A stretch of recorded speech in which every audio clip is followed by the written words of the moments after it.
On the morning of March 15th, 44 BC, the most powerful man in Rome walked into the Senate. Minutes later, he was lying in a pool of his own blood. Not killed by an invading army, not murdered by a foreign king, but by the very men he trusted most. More than 2,000 years later, the assassination of Julius Caesar remains one of history's most infamous betrayals. But why did Rome's own leaders decide their greatest general had to die?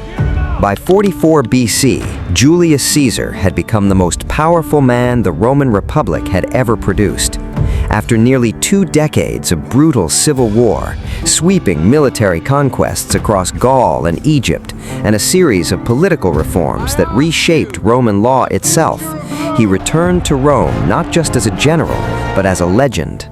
The Senate, the very body meant to check any one man's power, bestowed on him a title no Roman had held before, dictator for life. To the common people crowding the streets to see him, Caesar was a savior who had ended years of chaos. But to many senators watching from the shadows of their ancient institution, he was beginning to look like something Rome had sworn 500 years earlier it would never allow again: a king. Rome's hatred of kings ran deeper than politics. It was woven into the identity of the Republic itself. Founded 5 centuries earlier after the last Roman king was violently overthrown. Every senator had grown up on stories of that founding myth, a warning passed down through generations. Never again would one man rule Rome alone. And yet, Caesar kept accepting honors that made even his allies uneasy. His statue was placed among those of the gods in Roman temples. His face appeared on coins carried in every citizen's pocket, the first living Roman ever granted that honor. Rumors began spreading through the Senate halls that Caesar intended to go even further, to formally crown himself king in all but name. Among those growing most fearful was a senator named Marcus Junius Brutus. Caesar didn't just trust Brutus, he loved him almost as a son, some ancient sources even whispering rumors that Brutus's mother, Servilia, had once been Caesar's lover. But Brutus came from a bloodline that traced itself back to the founder of the Republic, the very man who had driven out Rome's last king centuries before. For Brutus, loyalty to Rome's institutions ran deeper than personal loyalty to Caesar himself. Together with a sharp, calculating senator named Gaius Cassius, and eventually more than 60 other conspirators, Brutus made the decision that would echo through history. Caesar had to die before the republic he loved disappeared for good. The conspirators settled on a date already carved into Roman memory, the Ides of March. They knew Caesar was scheduled to attend a Senate meeting at the theater of Pompeii, ironically in the shadow of a statue honoring the rivals Caesar had defeated in the Civil War years before. Ancient sources describe a string of unsettling omens in the days leading up to that morning. Caesar's wife, Calpurnia, waking from a nightmare of him dying in her arms. A seer named Spurinna warning him directly to beware the Ides of March.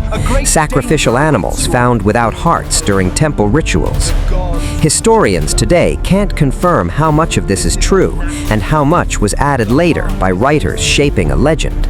But on that morning, despite the warning swirling around him, Caesar dismissed his guards and walked toward the Senate anyway. As Caesar took his seat inside the Senate, the conspirators closed in around him under the pretense of presenting a petition on behalf of a banished senator's brother. It was a trap they had rehearsed. One senator, Tullius Cimber, seized Caesar's toga and yanked it downward, the signal. Publius Casca struck first, a clumsy blow to the neck. Then blades came from every direction at once, conspirator after conspirator plunging in a dagger, many historians believe partly so that no single man could ever be blamed alone for the murder. Ancient writers recorded 23 stab wounds in total. Caesar, according to legend, tried briefly to fight back. until he saw Brutus among his attackers. Then he simply stopped resisting, pulling his toga over his face as he collapsed at the foot of a statue of Pompey, the very man he had once defeated for control of Rome.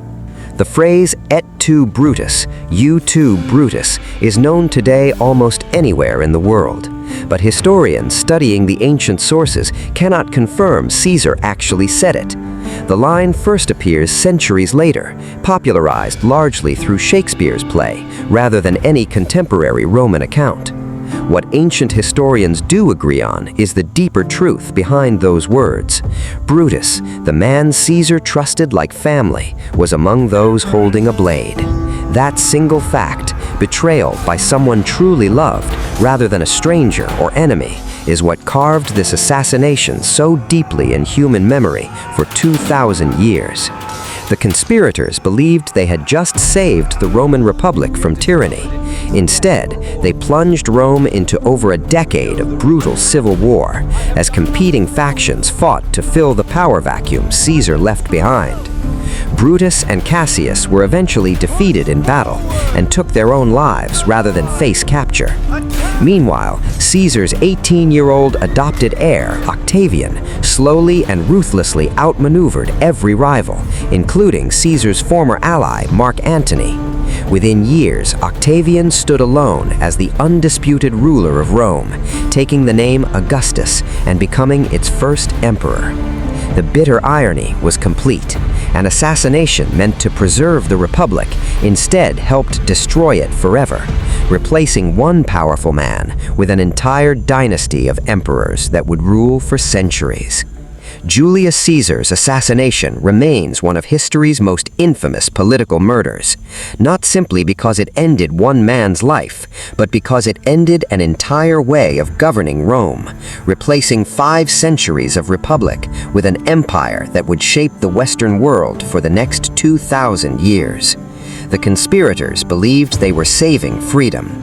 Instead, they helped create the very thing they feared most. Sometimes history isn't changed by armies marching across borders. Sometimes it's changed by 23 knives in a single room on a single morning.